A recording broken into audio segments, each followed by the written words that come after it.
A child is sitting on a park bench, stuffing his face with candy.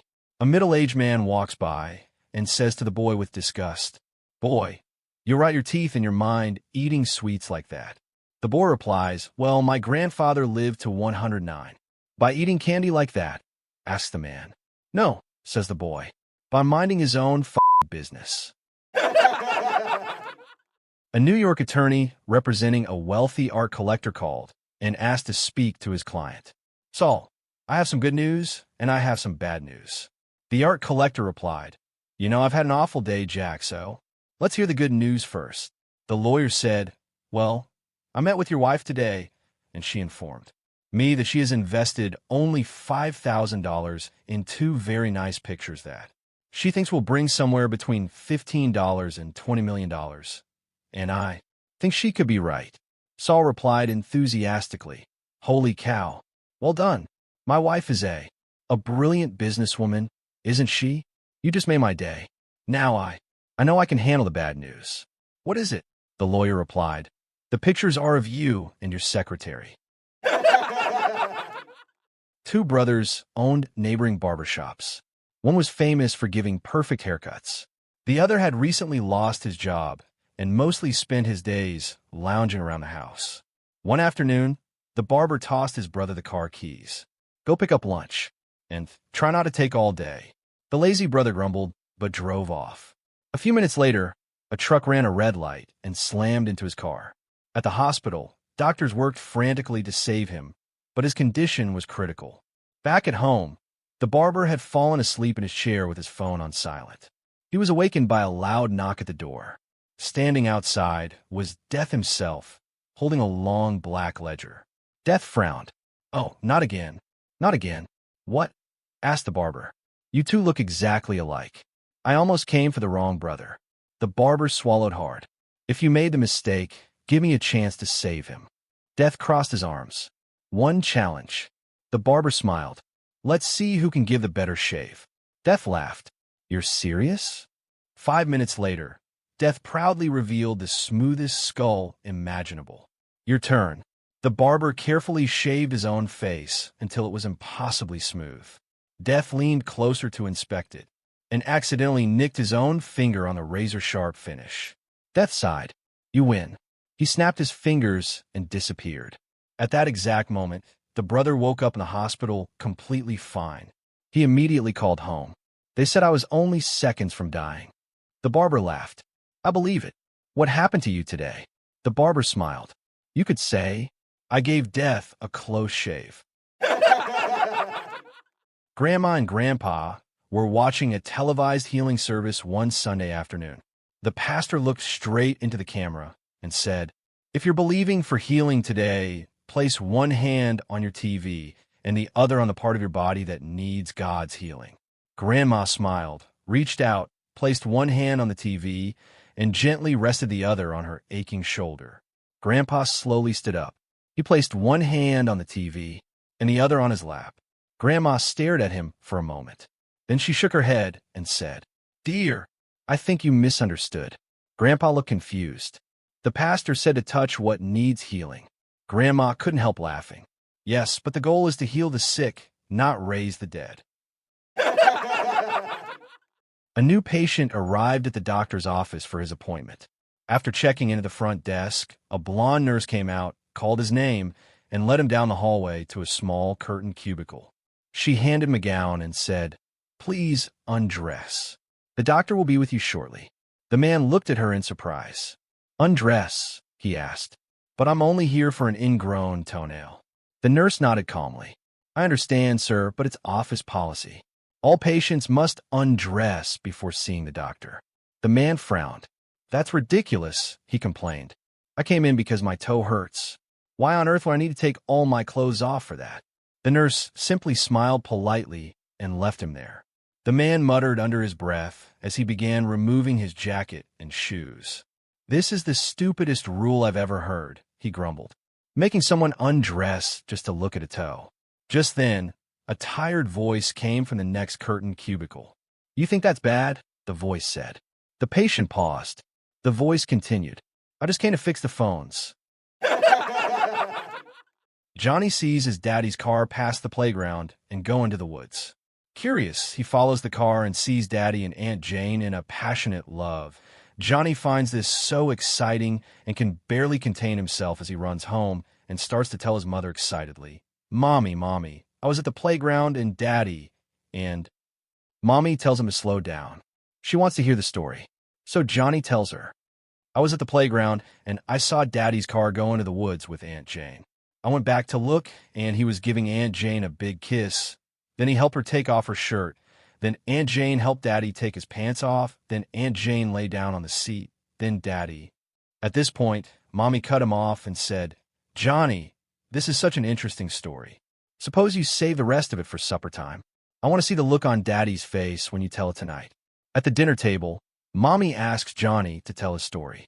Johnny starts a story describing the car going into the woods, the undressing laying down on the seat, and then Daddy and Aunt Jane did that same thing Mommy and Uncle Ted used to do when Daddy was in the Navy. Frank and Doris have been married for more than 50 years, and they still loved taking long drives together. One sunny afternoon, they were cruising down a quiet country highway when flashing red and blue lights suddenly appeared in the rearview mirror. Doris calmly pulled onto the shoulder. A state trooper walked up to the driver's window with a friendly smile. Good afternoon, ma'am. Do you happen to know why I stopped you? Doris frowned slightly and turned toward her husband. Frank, what did the officer say? Frank leaned over and shouted. He asked if you know why he pulled us over. Oh, Doris replied. I suppose I was driving a little faster than I realized. The officer nodded. May I see your driver's license? Once again, Doris looked at Frank. What was that? Frank answered at full volume. He wants her driver's license. After a little searching through her purse, Doris handed it to the officer. He glanced at the license and smiled. I see you're from Kentucky. I spent a weekend there years ago. Met someone I'll never forget. Doris couldn't hear a thing. She turned to Frank once more. What did he say this time? Frank looked at the officer, then looked back at his wife, grinned, and announced loud enough for the whole county to hear. He says you two have met before. The officer burst into laughter. An emperor needs a samurai and asks a Japanese, a Chinese, and a Yorkshire swordmaster to each demonstrate his skills. The Japanese samurai releases a fly from a matchbox. Whoosh goes his sword, and the fly drops to the ground in 2 pieces. The Chinese samurai opens his matchbox, and out pops a fire. Whoosh, whoosh goes his sword, and the fly drops to the ground in 4 pieces. The Yorkshire samurai releases a fly. Whoosh, whoosh goes his sword, but the fly continues to buzz around. The emperor, perplexed, says, You didn't kill the fly.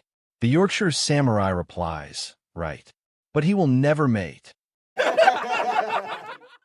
Dave, Mick, and Phil die in a car crash.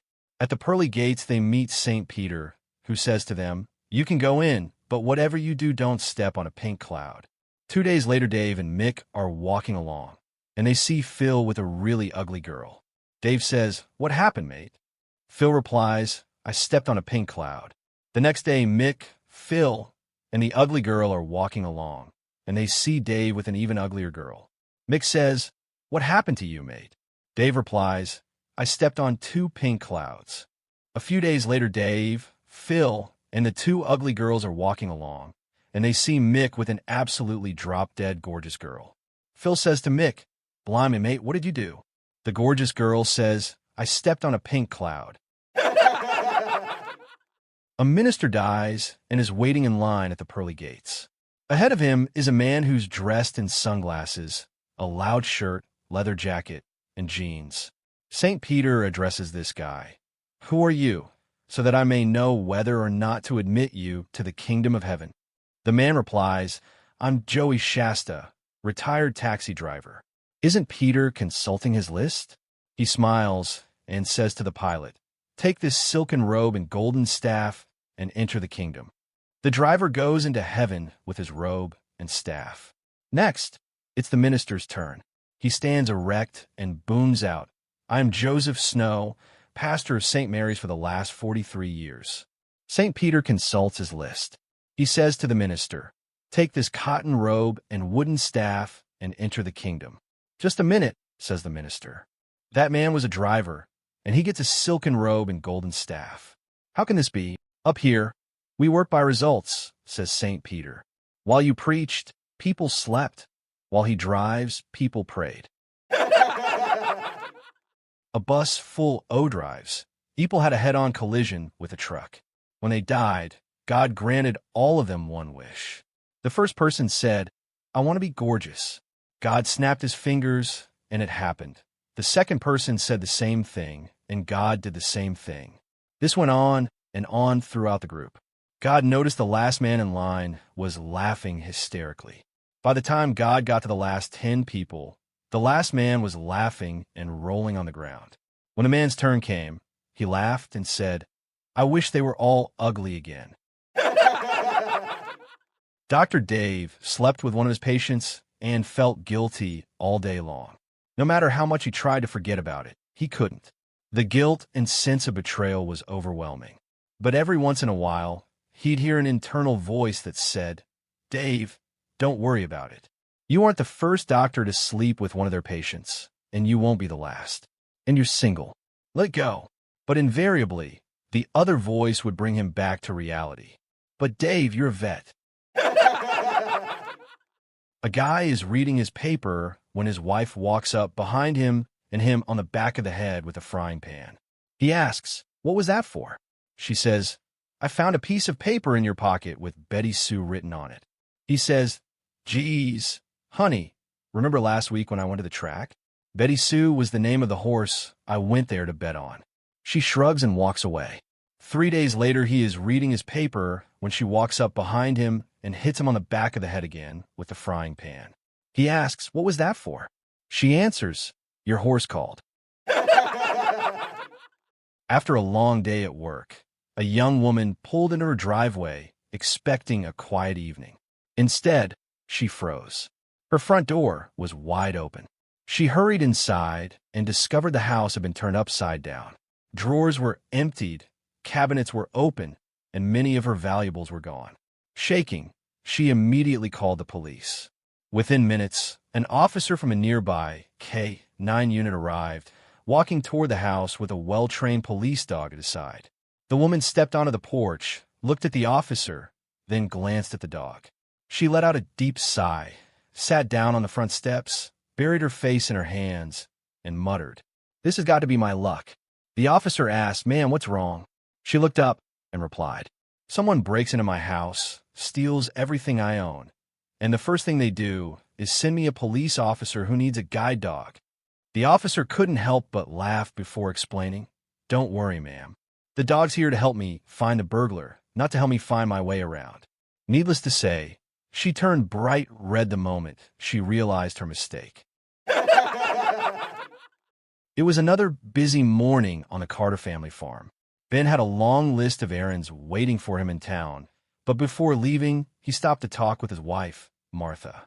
Don't forget, he said, grabbing his truck keys. The livestock technician is coming by this afternoon to breed one of our young cows. I've tied a bright red ribbon on the correct stall, so he'll know exactly which one. Martha smiled confidently. No problem. I'll make sure he doesn't waste any time looking. With that, Ben headed off, leaving Martha to keep an eye on things. A few hours later, a livestock breeding technician pulled into the driveway and walked over to the barn. Good afternoon, he greeted. Right on time, Martha replied. Come on, I'll show you. She led him straight to the stall with the red ribbon tied around the post. There she is, Martha said proudly. That's the one my husband picked. The technician looked around, checked his paperwork, then pointed at the ribbon. I understand the cow, he said with a puzzled smile. But what's the ribbon for? Without missing a beat, Martha answered. I figured it was there so you'd have a handy place to hang your jacket while you worked. The technician burst out laughing. A Greek and an Irishman found themselves in a Starbucks one afternoon, casually chatting about the proud achievements of their respective cultures over steaming lattes. The Greek leaned back with a smile and said, You know, we built the Pantheon, not to mention the Temple of Apollo. The Irishman nodded, taking a sip of his coffee. Impressive, no doubt, But it was us Irish who discovered the significance of the summer and winter solstices. Not to be outdone, the Greek added, and don't forget, it was the Greeks who laid the foundations for advanced mathematics. Fair enough, the Irishman replied. But the Irish were the ones who crafted the first timepieces. Sensing his moment to triumph, the Greek smiled knowingly. Ah, but remember, it was the ancient Greeks who introduced the idea of sex as a pleasurable activity. The Irishman paused, set his cup down, and grinned. That's true, he said, but it was the Irish who got women involved. Sean had long heard the story of a family tradition. Apparently, his father, grandfather, and great-grandfather had all been able to walk on water on their 18th birthday. On that special day, they would walk across the lake to their local pub, Murphy's Bar, for their first legal drink. RT. So when Sean's 18th birthday came around, he and his friend Mick took a boat, rowed out to the middle of the lake, and Sean stepped out confidently. He immediately sank like a stone and nearly drowned. Mick managed to pull him back into the boat, just in time. Confused and furious, Sean went to see his grandmother. "Gran, 'tis my 18th birthday. Why couldn't I walk on water like me father, me grandfather, and his father before him?" Grandma looked at Sean with kind, knowing eyes and said, "Because they were all born in January, when the lake was frozen over. You were born in August, you feck idiot." After a British Airways flight had reached its cruising altitude, the captain announced, "Ladies and gentlemen, this is your captain. Welcome to Flight 293, nonstop from London Heathrow to Toronto. The weather ahead is good, so we should have a smooth, uneventful flight, so sit back, relax, and—" "Oh my God!" A scream, then silence, followed. Some moments later, the captain came back on the intercom. "Ladies and gentlemen, I'm sorry if I scared you. While I was talking to you, a flight attendant accidentally spilled a cup of hot coffee in my lap. You should see the front of my pants." One passenger yelled, "For Christ's sake, you should see the back of mine." A woman visits the doctor, concerned about a strange red mark on her stomach. The doctor examines it carefully and then grins. "By any chance, do you have a boyfriend who goes to Wisconsin University?" She furrows her brows. Why do you ask?" The doctor chuckles. "I'm not just a doctor. I'm also an amateur detective. This mark? It looks like someone's been pressing against you while wearing a sweater with a big embroidered letter. My guess? A W from a Wisconsin sweater. Probably your boyfriend's. The rough stitching must have been rubbing against your skin." She nods, impressed. "Wow, doc. Not bad at all." The doctor smirks. "So, am I right? Your boyfriend from Wisconsin?" She grins. "Nope, but my girlfriend is from Michigan." A young, newlywed husband spent his entire evening commute daydreaming about his future. When he finally unlocked the front door of their apartment, his glowing wife was waiting for him in the entryway, practically bursting with anticipation. "Honey, I have the most incredible, life-changing news for you," she squealed, grabbing his hands. "Very soon, there will be 3 of us living in this house instead of just the 2 of us." Overjoyed and overwhelmed with emotion, the husband's face completely lit up. He let out a triumphant shout, swept her up into his arms, and spun her around the room. He hugged her tightly, kissing her cheeks, his mind immediately filling with beautiful images of building a crib, shopping for tiny baby clothes, and becoming a proud father. Tears of pure happiness welled up in his eyes. As he finally set her down, panting and grinning from ear to ear, his wife gave him a warm, radiant smile and added, "I'm so incredibly glad you are this excited about it, because tomorrow morning at 8 o'clock sharp, my mother is moving in with us permanently." Late one evening, a businessman stopped for the night at a little country pub near London called the George and Dragon. He asked the lady at reception if they were still serving meals. "No," she snapped. "Meals stop at 8 p.m. sharp. Not even a sandwich after that." The man sighed. "All right then, what about breakfast in my room tomorrow morning?" "Absolutely not," she barked. "Breakfast is at 7:30 a.m. in the dining room. Prompt. No exceptions." The man paused for a moment and then asked quietly, "Okay, Any chance I could have a quick word with George? Susie is a prostitute and doesn't want her grand to know. One day, police raid the brothel she works at and line up the girls outside. Her grand walks past and sees her. Quick-thinking Susie tells her it's a queue for free oranges, so her grand joins the queue. When the police get to Gran, they're surprised and ask her, "How do you do it at your age?" She replies, "I take my teeth out, peel back the skin, and suck 'em until they're dry." The cop is still in shock. Finally, the blonde joke to end all blonde jokes. A blonde woman was speeding down the road in her little red sports car and was pulled over by a woman police officer who was also a blonde. The blonde cop asked to see the blonde driver's license. She dug through her purse and was getting progressively more agitated.